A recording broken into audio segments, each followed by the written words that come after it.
Video शुरू करने से पहले एक छोटा सा अनाउंसमेंट करना है।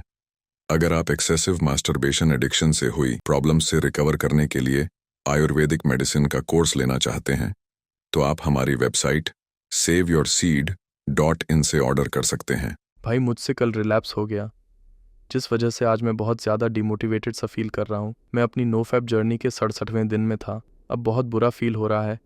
प्लीज़ हेल्प कीजिए भाई।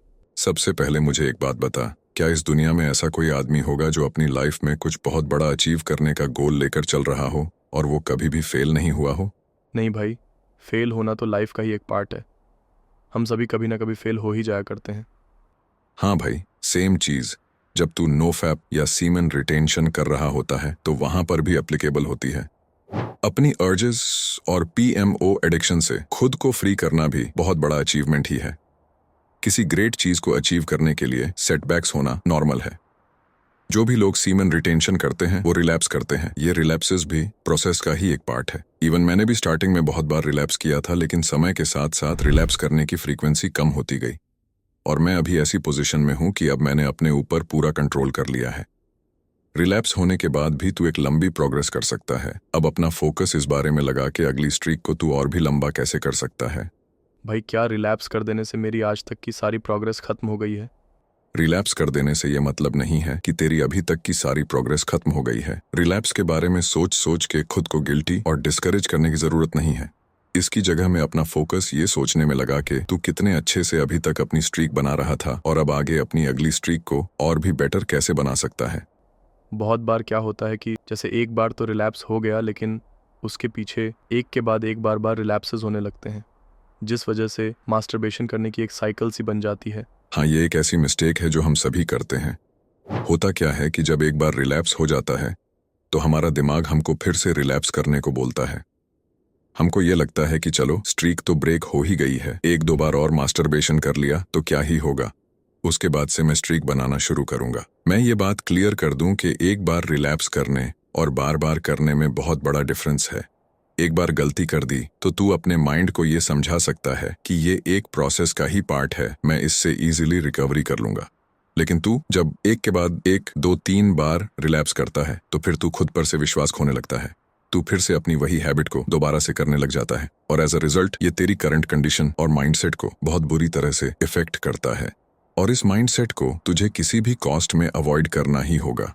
अगर तेरे से रिलैप्स हो गया है तो सबसे पहले खुद को एक कोल्ड शावर लेके साफ कर। ये कोल्ड शावर तेरे माइंड को क्लियर करने में हेल्प करेगा और एक फ्रेश स्टार्ट करने में भी हेल्प करेगा।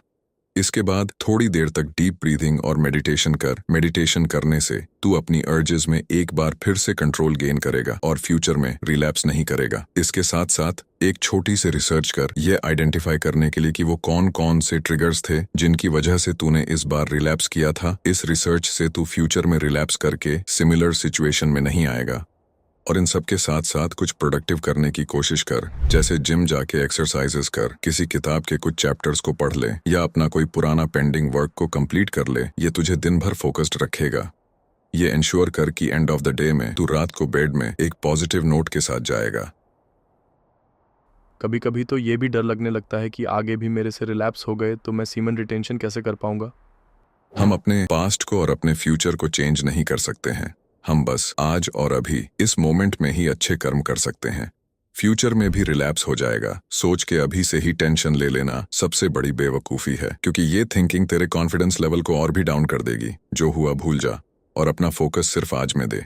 भाई जब आपसे कभी रिलैप्स हो जाया करता था तो आप क्या किया करते थे? सच बोलूं तो शुरू में मुझे भी सेम तेरी तरह ही शेमफुल फील हुआ करता था, लेकिन मैंने रिलैप्स करने के बाद कभी भी खुद को अकेले नहीं रहने दिया। क्योंकि जब हम खुद को दूसरों से आइसोलेट कर लेते हैं तो हमको स्ट्रेस होने लगता है, और जब स्ट्रेस होता है तो हमारा दिमाग हमको फिर से मास्टरबेशन करने को कहता है, जिस वजह से मल्टीपल रिलैप्सेस की एक साइकिल सी बन जाया करती है। अपने दिमाग को अपने शरीर के ऊपर हावी नहीं होने देना है। और लास्ट में सबसे इंपॉर्टेंट बात, भाई खुद को कोसना बंद कर। हाँ, मान लिया कि हो गई गलती, इसको एक प्रोसेस का ही पार्ट समझ और आज में फोकस कर। आज फेल हो गया तो क्या हुआ? सीमन रिटेंशन को एक जर्नी और रिलैप्सेस को एक छोटा सा स्पीड ब्रेकर समझकर लाइफ में आगे प्रोग्रेस कर। बचपन में हम लोग एक कार से खेला करते थे ना, जिसको थोड़ा पीछे खींचने से वो आगे और भी स्पीड से चला करती थी। रिलैप्स को भी ऐसे ही समझ कि तूने खुद को थोड़ा पीछे खींच लिया है। जिससे अब सीख लेकर तू आने वाली अपनी नो फैप स्ट्रीक और भी लंबी बनाएगा। Best of luck. थैंक्स भाई for your support. Even when you feel low, you can still go. Even when you feel slow, you can still go. Even when there's no hope, you can still go.